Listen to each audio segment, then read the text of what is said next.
You want to get out? Hell yeah, I'm getting out. Now, why? I'm a passenger. I'm allowed to get out.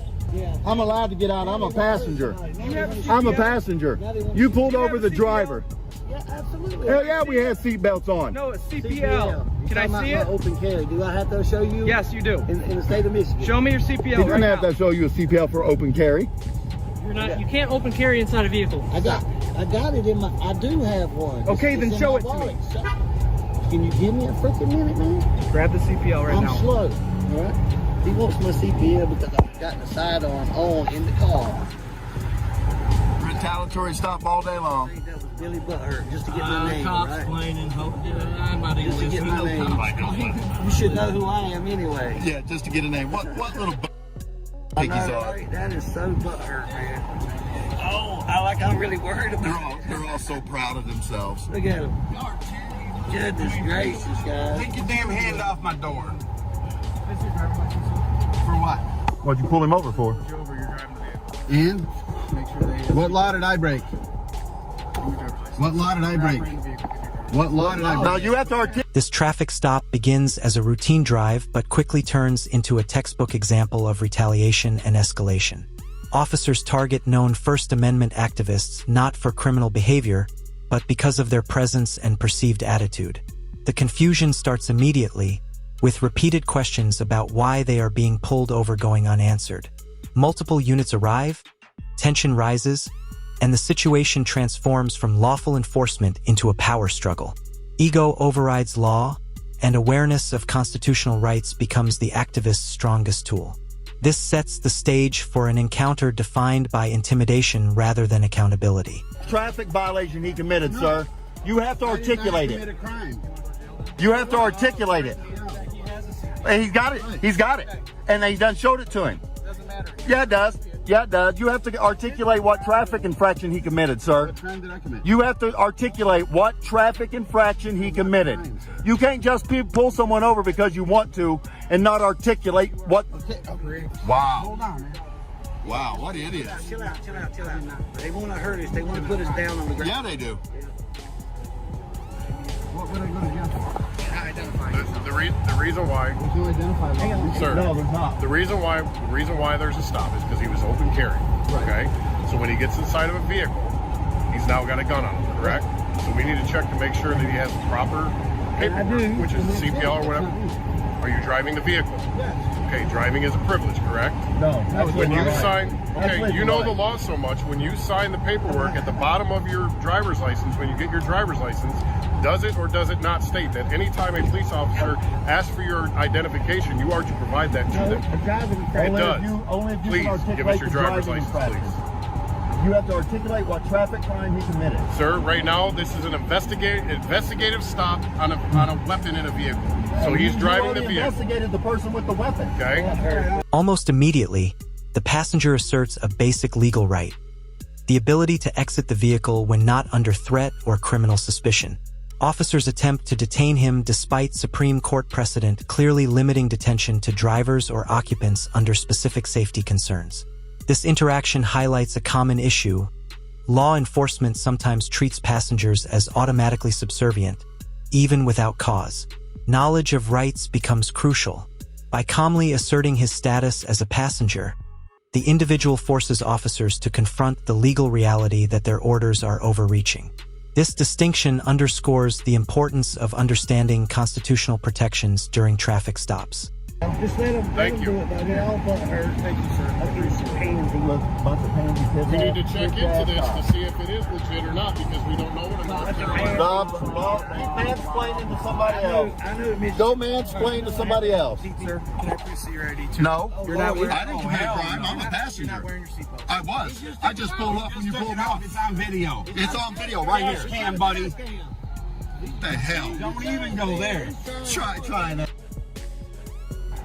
You see, Remember, you told him to stay in the vehicle because he was trying to get I out. was going to get out. You told me to stay in the vehicle. And it's on camera right here on the dash cam. I had my seatbelt on and pulled it off as soon as we stopped. Yeah, they love to harass the people. wow. You got 20 minutes for this traffic stop. Hope y'all know that. After that, it becomes, after that, it's lawsuit territory. It actually started about 10 minutes ago. So Dropping pig on the floor. Oh no, piggy! That's a good place for a pig on the floor. Because we're exercising our rights that we have as Americans to resist our government. I mean, And the sir, I'm open sure carry- you're aware that they and the explained to open you when carry- you got your CPL that inside of a car there. The officers pivot to the open carry status of the driver as justification for their stop. While paperwork such as a CPL is requested, the law is clear. Possessing a legal firearm in a vehicle does not automatically warrant detention or harassment. Even after verification, officers continue escalation, relying on volume, authority, and intimidation rather than legal grounds. This demonstrates the dangers of subjective enforcement, where officers allow personal irritation to guide their actions. Citizens with legal knowledge can neutralize these attempts, emphasizing that compliance under threat is not the same as lawful authority. Carry, so it's nothing more But than I gave it to you. Why you keep talking about that? Well, sir, I'm just explaining why you No, were I stopped. I'm just understand trying to that. have a pleasant conversation No, with you. that's I haven't been fine. rude. Y'all all butt hurt because we was over there. And Passive aggressiveness is very rude. I'm not butthurt. I don't really. Passive aggressiveness is I'm very having a rude. conversation. you gloved up because you wanted to slam us on the ground. Yeah, all of them. Up then. You don't glove up for nothing. We Man, glove you- up almost maybe every you don't call. have any. Do you? Glove up almost every call. I doubt it. His must have fell in the... Yeah, you good. Can I get out now? Can I get out? Glove up. It's hot. You're detained. I'm not detained. I didn't commit a crime. I'm a passenger. You, I'm not detained. You gotta have a reason to detain me. A traffic stop. No. Only the driver. Only the driver, not the passenger. You have to You can't detain me when I haven't done anything wrong just because I'm in a car with somebody you pulled over. You'll get around to it. I'm hot, Yeah, dude. you good? Don't. I can open the door. I can open the door, you... Because I exercise my rights outside, I get some sun. That's why I got paid. Right, because we get outside. Yeah, right. You gonna go home and read it? If you go to the local library, you can get Constitution for Dummies. It makes it so much easier for you retards to understand. Repeatedly, the activists request that officers articulate the specific traffic violation justifying the stop. Officers fail to provide a clear answer, creating a scenario that courts later scrutinize. Legal protocol requires officers to cite reasons for stops, yet these commands are replaced by vague, intimidating orders. The lack of clarity converts routine enforcement into harassment. This is the exact moment legal education becomes a defense mechanism. Citizens calmly demanding articulation expose the officer's lack of legal footing, turning what might have been a coercive encounter into a teachable moment about accountability and the necessity of proper procedure. No, seriously, there is a book called The U.S. Constitution for Dummies. And I seriously have it at home. And they made it for cops. Do you really? You ought to read it. Right on, brother. Boom, airhead. Because that one actually explains it quite well for anybody to understand it. Right. As a matter of fact, I got my copy in the trunk. What crime are you investigating me for? What crime are you investigating me for? What crime? What crime are you investigating me for? Because there isn't one. I'm waiting. And for the Supreme Court, during a traffic stop, all occupants of the vehicle... Wrong. You're wrong. You are totally wrong. You are totally wrong. Get out of the car and see if I'm wrong. The only person, yeah, he wants to put hands on. The only time you can tell somebody to stay in a car is for officer safety, and I clearly am not a threat to your safety. That's how the Supreme Court case law reads. No, not all occupants. Only the vehicle and the driver themselves. Only the vehicle and the driver themselves, unless you can articulate a crime the passenger committed. That's the only time. Trust me, you think we don't read case law? You think we don't know what we're talking about?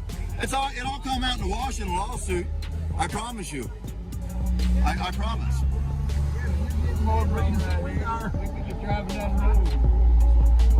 You're getting a hell of a lot more breeze than we are stuck in this car, though. As time passes, officers escalate with gloves, presence, and volume to assert dominance. The situation evolves into psychological pressure tactics designed to elicit mistakes. Activists counter with facts, maintaining composure while officers flounder. Here, the law and procedural knowledge are the most effective tools. This portion of the encounter illustrates how intimidation relies on ignorance. Knowledge and calm resolve diffuse threats that are otherwise misrepresented as legal authority. Officers attempt to regain control through ego-driven actions rather than lawful intervention. The dynamics highlight why education and preparedness are essential when interacting with law enforcement. Opinion. Right. Are you serious? His body can be holding it. Cam backing you with his body cam. That's so cute. Say cheese. That's so cute. Yeah, I hear you, right? It must be you. Oh man, I hope y'all want all these complaints, man. Oh, wow, yeah, this is borderline lawsuit here. My attorney will have a ball with this. I'll be calling him tomorrow. Great. I'm not going to tell you that, but trust me, I got 2 attorneys, so. I've got 9 more minutes. Calm Fanta? down. Calm down. Fanta man. orange? Calm down. Whatever we decide it's going to cost. I prefer Orange Crush personally, but Fanta's pretty good too. Hell yeah.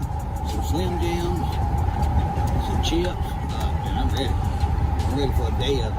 I'm going to go to River Rouge, go to the dispensary and get some weed next. Oh, don't do that and drive off. I'm not driving. Illegal. I'm not driving. I won't smoke it in the vehicle either because that's like open container. I'll make sure I get out somewhere private and smoke it. I know. Trust me, we know the law, guys. We're not dummies.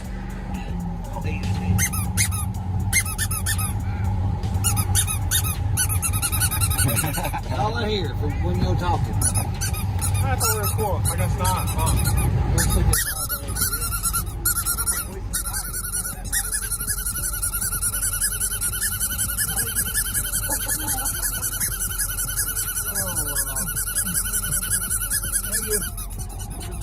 Have a good day. Yourself. Have a good day, douche nozzles. God bless you. Hey, I got a sunflower. have a good day, douche nozzles. Don't violate anybody's rights. Officers try to detain the passenger despite no legal grounds. Supreme Court precedent clearly limits detention of occupants to instances where officer safety is at risk or a specific crime is suspected. Commands contradict this, yet the activists remain calm, citing constitutional and case law. This interaction exposes the misuse of authority and demonstrates the importance of documentation. Recording the encounter creates an irrefutable log for potential legal challenges. By standing firm, the activists neutralize arbitrary power, demonstrating that procedural knowledge is not theoretical. It has immediate protective value in real-world encounters with public officials.